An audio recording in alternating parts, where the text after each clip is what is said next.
Saudara-saudara, tema firman Tuhan untuk kita renungkan bersama-sama pagi hari ini, saya beri tema The Power of the Cross of Christ. Atau bahasa Indonesianya, kuasa salib Kristus. Sama-sama kita ucapkan 3, 2, ya. Kuasa salib Kristus. Saudara-saudara, salib itu adalah simbol kekristenan. Sehingga ada banyak orang akhirnya membuat tanda salib atau gambar salib atau salib betulan di rumahnya. Kemudian ada yang memakai kalung salib. Bahkan ada pernah teman saya pakai tato salib. Nah, saudara-saudara, kira-kira kenapa mereka atau kenapa Bapak Ibu memakai tanda itu? Kalung salib atau anting salib? Atau malah tato salib? Atau adakah di antara Bapak Ibu yang pakai tato salib? Mungkin di punggungnya dibuat tato salib. Nah, saudara-saudara yang dikasih oleh Tuhan, kita akan belajar hari ini seperti apa sebenarnya kuasa di balik salib itu. Berdasarkan firman Allah yang kita baca hari ini, maka kita akan belajar kuasa apa yang ada di dalam salib itu. Saudara-saudara, mungkin orang akan berpikir dengan salib, maka kalau ada tanda salib di rumahnya, setan tidak berani masuk. Kalau ada tanda salib di rumahnya, maka roh-roh jahat tidak akan berani masuk. Saudara, setan tidak takut kepada tanda salib. Atau kalau saudara pernah menonton film Pamfir, pernah? Pernah ya? Saudara-saudara, kalau di film Pamfir itu, maka untuk mengusir atau membunuh Pamfir itu buat salib dari perak. Jadi langsung berkilau dan Pamfirnya hancur. Saudara, itu tidak betulan, itu fiksi. Nah, saudara-saudara, kalau begitu apa kuasa di balik salib itu? Kalau salib tidak membuat, setan tidak membuat takut terhadap tanda salib itu, mungkin berarti kita harus turunkan tanda salib yang ada di rumah, bukan itu maksudnya. Tapi kita akan memahami, kita akan belajar hari ini seperti apakah atau apa kuasa yang ada di balik salib Kristus itu. Dari pembacaan firman Tuhan hari ini kita akan menemukan 3 hal penting berkaitan dengan kuasa salib Kristus. Yang pertama, saudara-saudara, salib itu memberikan kehidupan bagi kita.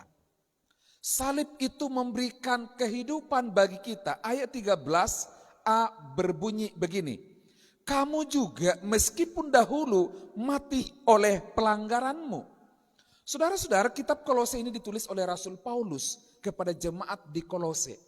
Dia sedang mau menjelaskan kepenuhan Kristus. Dia sedang menjelaskan keunggulan Kristus. Dia sedang menjelaskan apa bedanya agama Kristen dengan kepercayaan yang lain.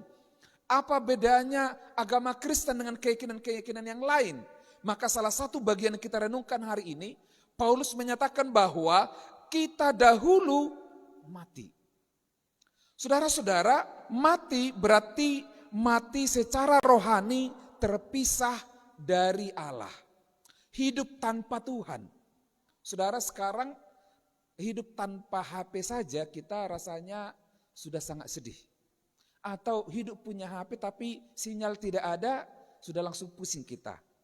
Atau HP ada, sinyal ada tapi paket enggak ada, kita juga udah pusing. Langsung cari wifi gratis. Atau langsung cari tempat membeli sinyal paket.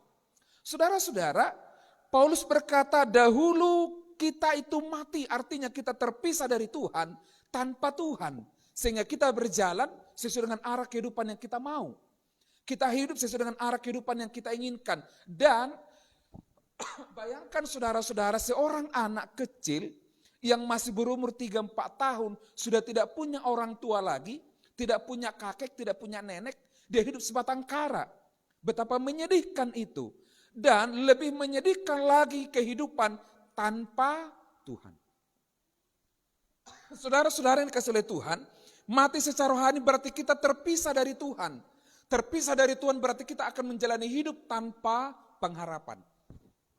Terpisah dari Allah berarti kita akan hidup tanpa tujuan, tanpa arah. Karena apa saudara? Hidup kita itu sudah berjalan dalam keinginan kita, kehendak kita yang dikuasai oleh dosa. Saudara-saudara, mati berarti manusia tidak sekedar sakit, tetapi manusia sebelum percaya kepada Kristus, dia tidak sekedar sakit, tetapi mati total di dalam dosa. Saudara, mati total dalam dosa artinya seluruh kehidupan kita ini, apapun yang kita lakukan, yang baik atau yang buruk, amal ibadah atau apapun yang kita perbuat itu nol nilainya di hadapan Tuhan. Mungkin kita masih bisa ramah, mungkin masih bisa kita baik sama orang, mungkin masih bisa kita melakukan perbuatan-perbuatan yang baik menurut ukuran manusia, tapi semuanya itu nol di hadapan Tuhan. Itulah yang dirangkum oleh pakar-pakar teologi dengan istilah total depravity. Artinya hidup kita ini sepenuhnya tidak ada lagi yang berkenan di hadapan Tuhan. Jadi kadang-kadang kita lihat orang hidupnya baik-baik saja, ekonominya baik-baik saja, hidupnya baik, sukses, ramah, sopan, suka nolong orang. Tapi mati di hadapan Allah berarti apapun yang ada dalam hidupnya itu tidak akan mampu membawa dia untuk berkenan di hadapan Tuhan. Saudara-saudara, kehidupan kita dahulu itu kita mati di hadapan Tuhan. Berarti perjalanan hidup kita tanpa Tuhan. Arah hidup kita tanpa Tuhan. Tujuan hidup kita tanpa Tuhan. Dan yang paling mengerikan, endingnya atau akhirnya nanti adalah neraka. Endingnya adalah kematian kekal. Endingnya adalah penghakiman selama-lamanya. Dan tidak ada limitnya, tidak ada batasannya. Misalnya kalau kita bersalah secara hukum yang ada di negara kita, divonis 3 tahun penjara, maka setelah 3 tahun dia jalani hukuman, dia akan keluar, dia bebas. Atau mungkin dia dihukum seumur hidup. Ketika dia berumur 20 tahun, maka 40 tahun, umur 40 tahun karena seumur hidup, umur 40 tahun dia akan bebas. Saudara-saudara, atau dihukum vonis sampai mati, dia di penjara. Sekalipun dia di penjara, dia masih bisa makan, minum, berinteraksi dengan orang-orang yang ada di sekitarnya, masih bisa dikunjungi. Tetapi neraka itu adalah kematian kekal, di mana di sana tidak ada kesempatan untuk bebas. Tidak ada remisi di sana. Tidak ada lagi kesempatan untuk keluar dari sana. Dan itulah yang digambarkan oleh Rasul Paulus. Dahulu kita mati, terpisah dari kita dengan menghapuskan surat hutang. Saudara, surat hutang. Bapak Ibu pernah berhutang? Ya, ada pinjaman di BRI, di Bank Sumut, di BNI, di Mandiri. Saudara, kalau kita ada pinjaman kan ada suratnya itu ya. Atau kalau kita meminjam kepada seseorang, mungkin kalau pinjam 100 tidak ada suratnya ya. Pinjam 1 juta mungkin karena teman ke teman. Tapi kalau sudah pinjam 50 juta, 100 juta, apalagi 1 miliar, 2 miliar, itu bukan hanya surat lagi, tapi mungkin sudah ada saksinya, ada meterainya. Dan zaman dulu surat hutang itu adalah catatan hutang yang menuntut hukuman, dan itu dipinjam oleh Rasul Paulus untuk menjelaskan status keberdosaan kita di hadapan Tuhan. Jadi surat hutang berarti catatan dosa yang menuntut hukuman. Saudara-saudara yang dikasih oleh Tuhan, dalam dunia Romawi, hutang adalah dokumen legal yang mengikat. Dulu kalau orang tidak bisa bayar hutang, maka satu, dia bisa dipenjara. Yang kedua, bisa dibuat jadi budak.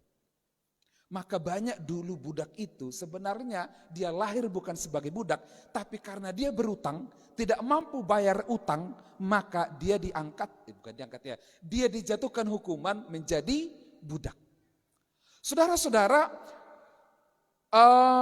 surat hutang dosa ini menunjukkan realitas dosa kita di hadapan Allah. Artinya Bapak Ibu Saudara-saudara, Sejak Adam dan Hawa jatuh dalam dosa di Taman Eden, maka otomatis seluruh keturunannya itu berdosa. Jadi status manusia sejak dia lahir, bahkan kalau kita lihat di kitab Mazmur, sejak dalam kandungan pun kita sudah berdosa. Karena ada dosa asal atau dosa warisan yang kita warisi dari Adam dan Hawa. Jadi Bapak Ibu dapat warisan dari Adam, yaitu warisan dosa. Dan hutang dosa itu, begitu kita lahir, kita sudah punya hutang. Saudara-saudara yang dikasih oleh Tuhan, dan Roma mencatat bahwa upah dosa adalah maut. Upah dosa adalah kematian. Upah dosa adalah penghakiman. Upah dosa adalah kehidupan tanpa Tuhan. Tetapi menarik di sana dikatakan bahwa salib atau kuasa salib itu, maka hutang dosa kita atau surat hutang kita itu sudah dihapus total. Bagi Bapak Ibu yang pernah mengingat waktu SD SMP di tahun 80-an, 90-an, atau mungkin sampai tahun 2000-an mungkin masih ada ya. Kalau guru menjelaskan atau guru mengajar, maka dia akan pakai kapur tulis dan papannya itu hitam. Kadang ada yang berwarna kapurnya, tapi banyakkan yang putih. Begitu penuh papan itu, ditanya, murid-murid sudah paham, sudah dicatat, sudah.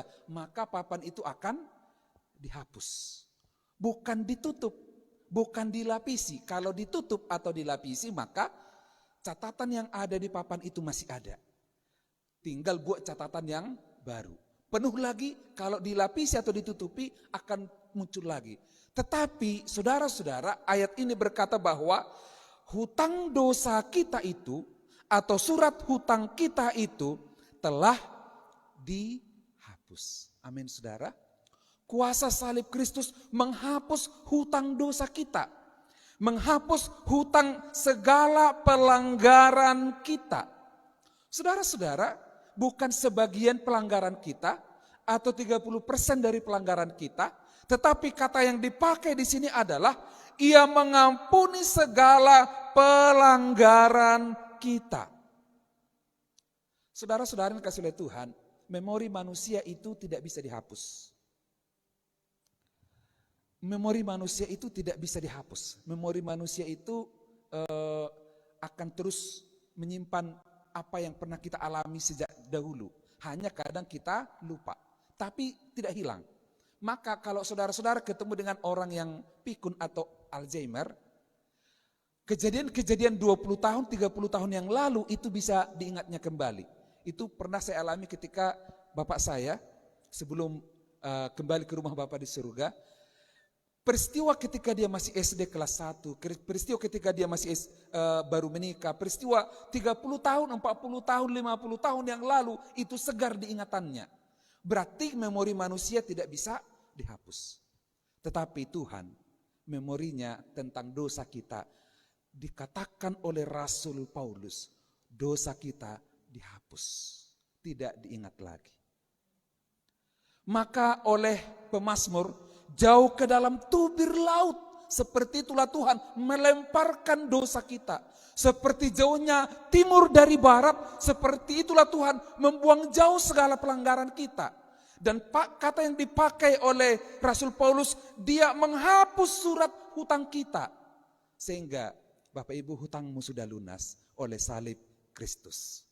Dipakai kalimat lebih indah lagi oleh Rasul Paulus, dan itu ditiadakannya dengan memakukannya pada kayu salib. Maka sebuah perenungan bagi kita hari ini Bapak Ibu Saudara. Salib itu menjadi sarana bagi Tuhan untuk memakukan hutang dosa kita, dan semua catatan dosa kita yang ada di sana dihapus. Tidak diingat lagi, tidak diperhitungkan lagi. Kita yang kadang kesalahan teman kita 3 tahun yang lalu, 5 tahun yang lalu, 17 tahun yang lalu, masih kita ingat. Suami istri kadang begitu ya. Kalau istrinya, saya nggak tahu apakah istri-istri yang di sini begitu, tapi mudah-mudahan tidak begitu.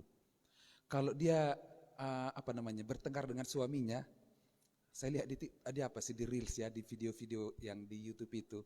Kalau suaminya bertengkar dengan istrinya, maka kalau ada kesalahan suaminya, kesalahan kecil atau satu kesalahan, maka nanti akan dikaitkan dengan kesalahan bulan lalu, tahun lalu, 13 tahun lalu, bahkan sampai waktu masih pacaran.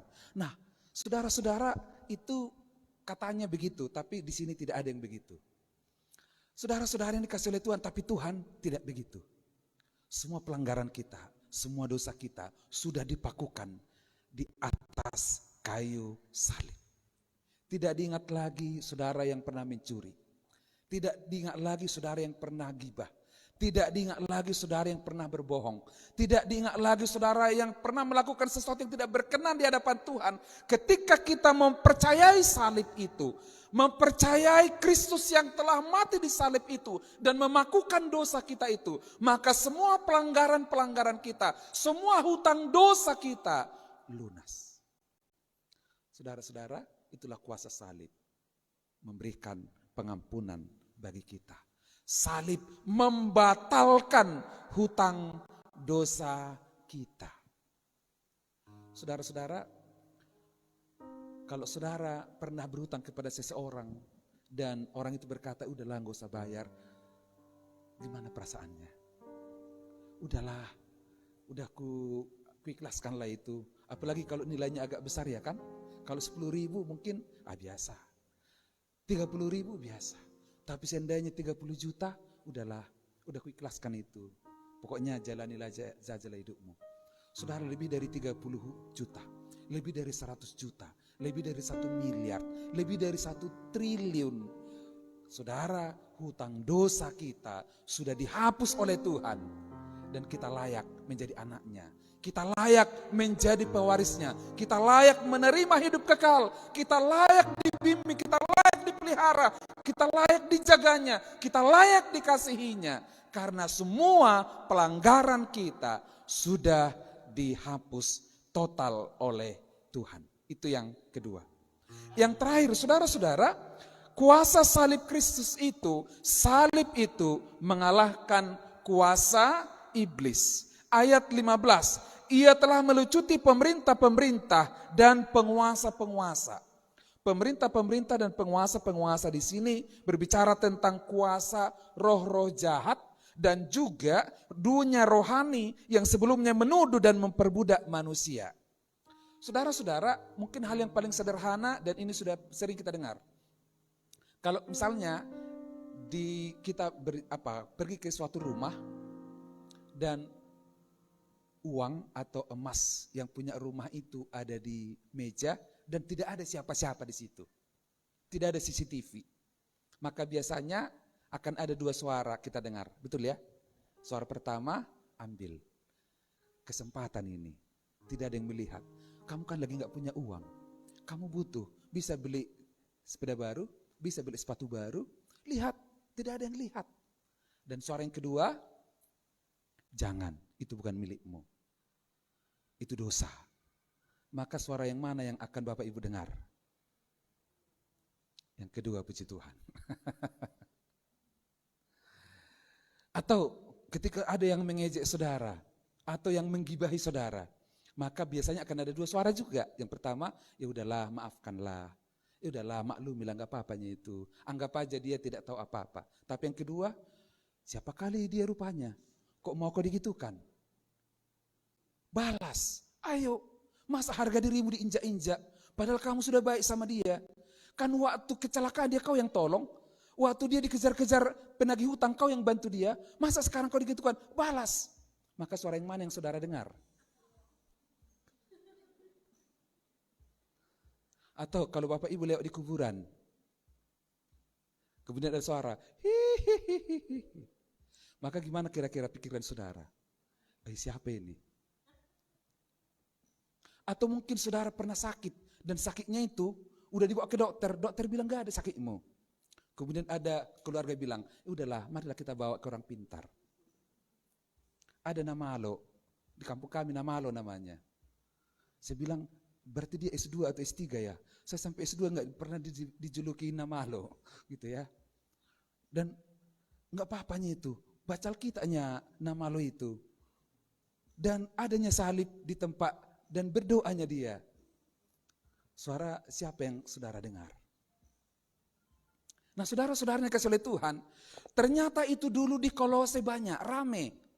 Sehingga banyak orang-orang Kolose itu ada dalam ketakutan. Dan saudara-saudara seandainya misalnya Bapak Ibu akhirnya, misalnya saudara dihianati, digibahi dan saudara marah, saudara membalas, mencaci maki dia, setelah itu biasanya apa yang terjadi? Kita marah, kita puas rasanya, tapi setelah itu akan ada tuduhan. Katanya kamu orang Kristen, tapi masa kayak gitu gak bisa kamu ampuni? Udah singar, masa gara-gara begitu temanmu udah langsung marah? Udah WL, udah pendeta. Saudara-saudara, roh-roh di udara, roh-roh jahat itu kerjaannya apa? Menggoda kita, setelah kita jatuh, menuduh kita. Bukannya bantu kita, bukannya menghibur kita, bukan menguatkan kita, tapi menuduh, mendakwa. Sehingga kita berdoa, engkau gak layak di hadapan Tuhan. Kamu baru berbohong, kamu gak layak di hadapan Tuhan. Karena kamu baru marah, kamu tidak layak di hadapan Tuhan. Sehingga kehidupan rohani kita tidak maju. Kehidupan rohani kita tidak bertumbuh. Kehidupan rohani kita tidak berkembang. Bahkan kita lebih mempercayai kuasa jahat daripada kuasa Tuhan. Saudara-saudara, dalam perjalanan ke Parapat, saya dengan ketua BPD dan sekretaris BPD waktu itu melayat ke Balige. Ternyata sebelum Parapat itu ada SPBU, tapi akhirnya tidak selesai dibangun karena ada kasus. Jadi dibuat di situ tembok dari seng, kemudian ditulis ayat-ayat firman Tuhan. Inti ayat firman Tuhan itu begini, mata Tuhan melihat apapun yang kita lakukan. Jadi seperti menakuti dengan firman Tuhan, jangan curi barang yang ada di sini karena Tuhan melihat dan membalas. Ternyata dapat informasi habis juga barang-barang yang ada di dalam. Nah, coba yang ditaruh di situ kain hitam, kemudian ada benang putih, benang merah, benang hitam digantung, pasti aman itu. Di kampung kami pernah ada begitu. Jadi dia punya jeruk. Jeruk di kampung kami dulu jarang. Supaya tidak diambil orang. Saudara tahu apa yang ditaruh di situ? Ditaruh kain-kain, digantungkan. Jadi katanya kalau diambil jeruknya itu, kita akan berputar-putar terus di situ. Atau kita akan busung lapar. Sehingga gitu lihat ada benda yang digantung di situ, orang tidak berani ngambil. Sampai busuk jeruknya itu di pohonnya itu, tidak ada yang berani ngambil. Coba yang ditaruh di situ firman Tuhan. Jangan mencuri, hukum Taurat keberapa itu Bapak Ibu? Mana lebih Bapak Ibu takuti? Ayat firman Tuhan digantung di situ atau jeruk purut yang digantung di situ? Saudara-saudara, banyak kekristenan sekarang disesatkan, bahkan kita sepertinya lebih takut kepada iblis daripada kepada Tuhan. Betul enggak? Saudara-saudara yang dikasih oleh Tuhan, ketika banyak orang, maka kita sepertinya baik kali tidak mau menggibahi orang lain. Tapi ketika tidak dilihat oleh orangnya.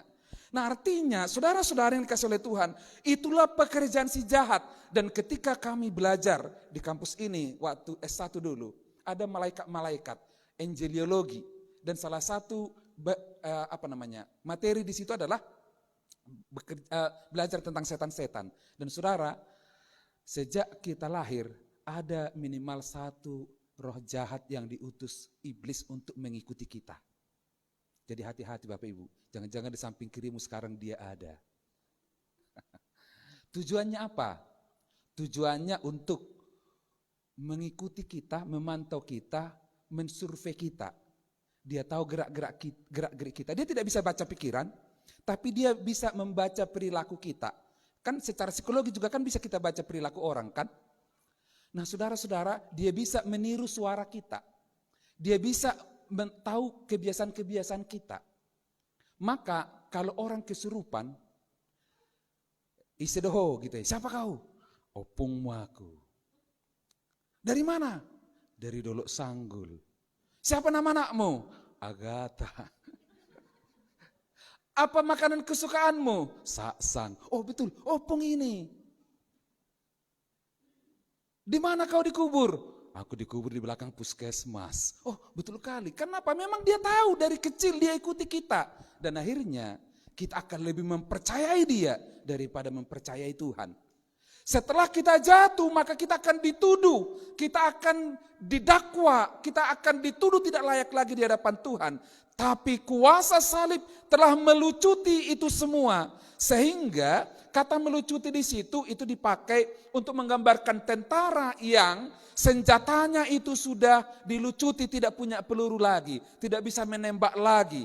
Dan memamerkan di muka umum artinya sebenarnya iblis sudah kalah, iblis sudah hancur, iblis sudah tidak punya daya lagi. Memang Petrus berkata bahwa iblis itu seperti singa yang mengaum tapi giginya sudah ompong. Yang tinggal menakut-nakuti, yang tinggal mau menelan kita. Karena dia sudah dilucuti oleh Kristus melalui salibnya. Artinya kita punya kuasa untuk berkata tidak kepada iblis. Kita punya kuasa untuk berkata, enyah engkau iblis. Kita punya kuasa untuk berkata, pergi dari sini iblis. Jangan ganggu saya, jangan dakwa saya. Aku anak Tuhan. Jadi kalau Bapak Ibu di rumah ada perasaan-perasaan tidak enak, ada gangguan-gangguan, tinggal panggil nama Yesus. Maka kadang-kadang sekarang saya tidak lebih takut kepada roh jahat atau saya lebih takut kepada manusia. Karena kadang manusia kan tiba-tiba nanti dibawa ke lewang, begal-begal yang pinggir jalan itu, saudara-saudara yang dikasih oleh Tuhan. Karena apa? Karena kuasa iblis sudah dikalahkan oleh salib Kristus. Maka kita punya kemenangan, kita punya kemampuan, kita punya kuasa untuk mengalahkan godaan-godaan si jahat. Untuk berkata tidak terhadap dakwaan-dakwaan si jahat. Saudara-saudara, itulah kuasa salib Kristus. Salib memberikan kita kehidupan. Salib membatalkan dosa kita. Dan salib mengalahkan kuasa iblis. Jadi jangan mau lagi didakwa oleh si jahat itu. Jangan mau lagi terlalu takut terhadap kuasa si jahat itu. Karena kuasa salib Kristus telah mengalahkan kuasa Kristus. Kuasa salib Kristus telah mengalahkan kuasa iblis. Mari tunduk kepala di hadapan Tuhan. Saudara-saudara, dalam perayaan Jumat Agung hari ini, kita diingatkan kembali kuasa salib Kristus. Karena salibnya kita hidup. Karena salibnya hutang dosa kita telah dihapus. Hutang dosa kita telah dibatalkan. Dan salib itu mengalahkan kuasa iblis. Maka jadilah anak-anak Tuhan yang berjalan dalam kemenangan, dalam kebebasan, dalam kemerdekaan, bertumbuh menjadi orang-orang percaya yang melayani Tuhan. Mari tunduk kepala di hadapan Tuhan.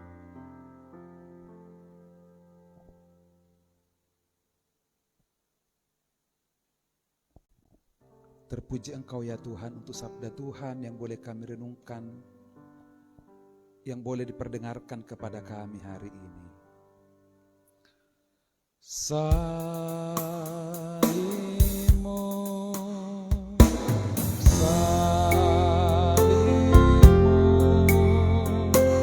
muliakan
pada kaki salibmu, Yesusku terhidu, air hayat Golgota, pancaran yang katakan salibmu, yang muliakan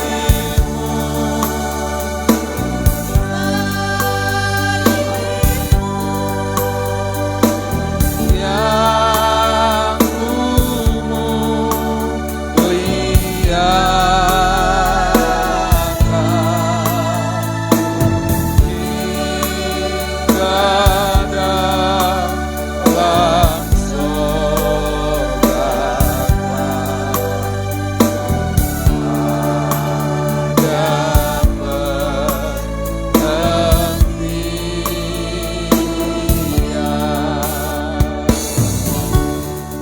Saudara-saudara, Jumat Agung